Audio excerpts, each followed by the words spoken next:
Today, I'm going to talk about my theory that Charlie is what we might call an antichrist, though this won't just be the antichrist of apocalyptic narratives, but rather a demonic inversion of a Christ-like figure, who I think is ultimately set to redeem the souls of Earth, just like Jesus himself. My name is Impcut, welcome back to Cartoon Universe, hit that subscribe button, and let's dive into it. Now, the term Antichrist in its original biblical context was someone who denied the bodily existence of Christ, but over time, the term became used to describe a sort of reverse messianic figure as would appear in places such as the Book of Revelations, which described false prophets. Much later, our stories and entertainment media would portray this evil figure as the son of the devil, and someone who would be instrumental in ushering in the apocalypse. This reverse messiah is meant to reflect the story of Jesus, generally being presented as the son of not just the devil, but a mortal human woman that he seduced, mirroring Jesus being the son of God and a virgin woman. Charlie is said within the show to be the daughter of Lucifer and Lilith, with there being theories that she may instead be the daughter of Eve, as Lucifer indicates that he slept with her as well. Either way, this would make Charlie the daughter of a human woman and a fallen angel who rules over hell, but the connection with Eve's story can help us better understand these sort of demonic inversions we're discussing, as even if Charlie isn't the daughter of Eve, the story of Lilith and Eve are very much tied together, with them both being the mothers of demons essentially. In the original Garden of Eden narrative, there is no Lucifer by that name, but there is of course the serpent, who Lucifer takes the form of in the show. While not referred to as an angel in the Book of Genesis itself, it is well understood that the Garden of Eden narrative is a metaphorical story, and when compared side by side with the Book of Enoch, it becomes clear that the serpent is a symbol for the same historical phenomenon that we refer to today as the fallen angels. In Enoch, these fallen angels are referred to as the sons of God, and they are presented as a group of beings who were sent down to Earth to watch over humans, but who rebelled against God by taking human wives and teaching them forbidden knowledge. Through this comparison, it becomes obvious that the serpent was just an attempt to unify the concept of these beings that we now call fallen angels, with the fruit of forbidden knowledge being the teachings that the angels passed on to the many women in the Book of Enoch.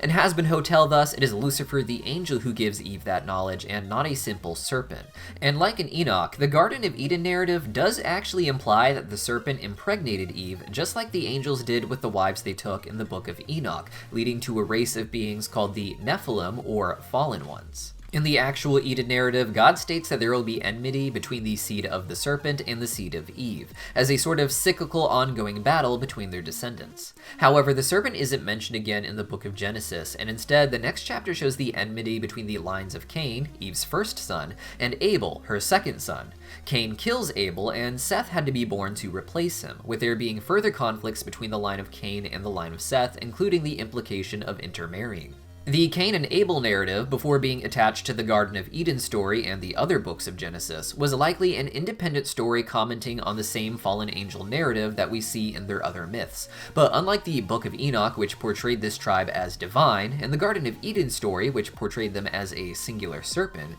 Cain is presented as entirely human. When being combined into the Book of Genesis, some changes would be made to connect the stories, with Cain and Abel becoming the children of Adam and Eve, or in the case of Cain rather, Eve and the serpent, it would seem. These little additions allowed for the stories to maintain their original form while being sewn together so that people within the culture who already understood the context of their mythology could see the evolution of the symbols across time while creating a greater narrative surrounding this fallen angel story structure. In previous videos, I had theorized that Charlie might be the daughter of Lucifer and Eve to reflect how Eve was seemingly impregnated by the line of the serpent. Regardless of if it is Eve or Lilith who is the mother, this still just signals the importance of her as an anti-Messiah type figure, the child of a divine being and a human, which I believe Lucifer thought would lead to something extraordinary. When Charlie and Lucifer sing together in episode 5, we get a flashback of Charlie as a child coming to see what her father is working on. He shows a fun invention of his, which displays the image of a simple floating duck, almost a duckling, a child like Charlie is.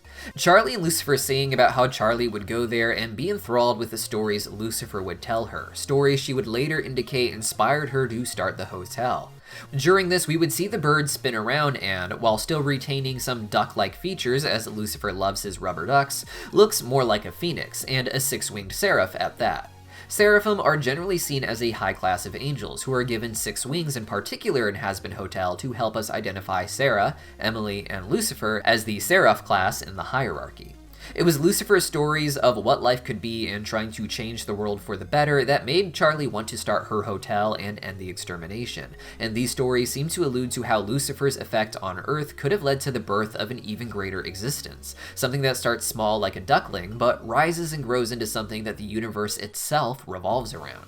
It reflects the story of Odin, who is the son of the more elder god Ymir, who hanged himself from the world tree for 9 days, so that he can return to the realm of the gods with even more knowledge, a greater being because of his fall. Our world is just one among those 9 worlds, symbolizing 9 states of less divine and more physical existence. This follows the same theme as the Greek legends that predate the Bible, which depict Zeus as wanting to escape the gods, and thus sleeping with the goddess of memory for 9 nights, creating 9 muses who bring great wisdom to the world. Even further in the east, we have the story of Vishnu, who is a divine mediator figure who was given 9 incarnations to save humanity, with the 10th yet to come, predating the story of Christ dying on the 9th hour of the day after being crucified. All of these echo the same idea of divine beings coming down to give humans great wisdom, but to also rise up higher to a more enlightened state in the heavenly realms. This is the destiny of Charlie, I believe, the child of the divine and the material, perhaps rising like a phoenix higher even than the other angels.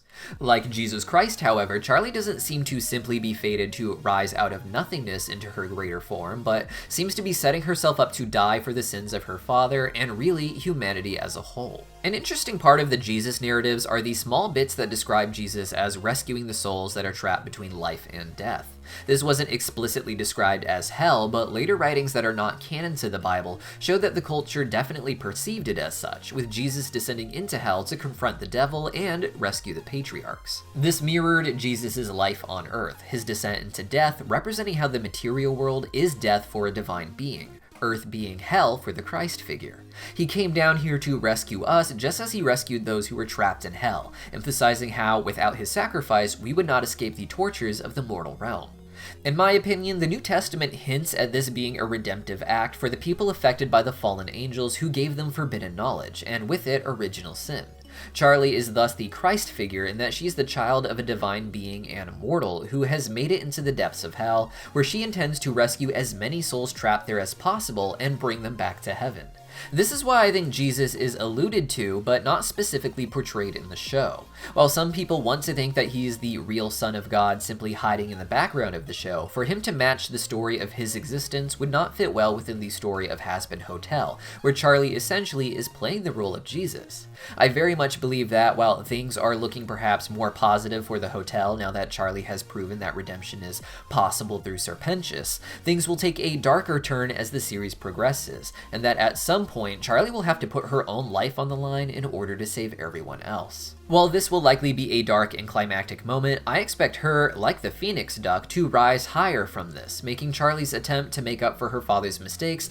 the very reason she ends up rising to the great image she has of what she might become. He'd likely be trying to avoid such death for her, but if she was killed for her father's sin as alluded to in their musical sequence from episode 5, I believe it will just lead to her becoming something of an ultimate god figure in the Helluverse, one who could perhaps rule over heaven and hell with more fairness. But what do you guys think? Let me know your thoughts on this theory in the comments down below, and if you like this lore, don't forget to hit the subscribe button because our next video is going to be a really long mega lore video for all the real life inspirations to the show. See you guys then.